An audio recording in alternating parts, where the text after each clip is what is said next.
In the ancient kingdom of Mithila, King Janka and Queen Sunyana ruled with wisdom and compassion. Their land was lush and prosperous, but one sorrow weighed on the king's heart. Despite his wealth and fortune, he and the queen had no children. He longed for an heir, someone to continue the family lineage and lead the kingdom in peace and righteousness. One year, as the rains passed and the earth softened, Janka prepared to plow the fields in a sacred ritual, praying to the gods for a bountiful harvest and, deep in his heart, for the blessing of a child. With each furrow, he whispered prayers and offered his devotion to the earth and the heavens.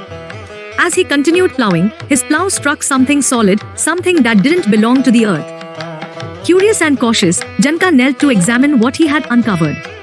As he dug through the soil, he found a small, beautifully adorned casket.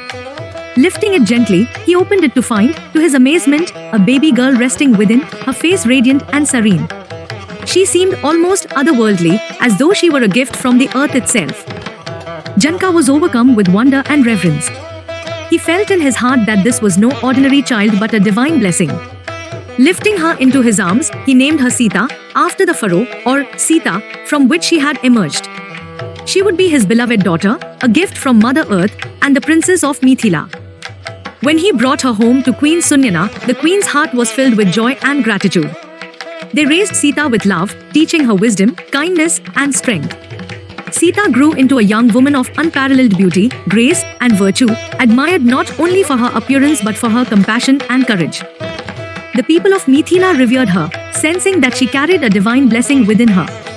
Little did they know that one day, this girl from the earth would become an extraordinary queen, a symbol of resilience, loyalty, and the embodiment of dharma.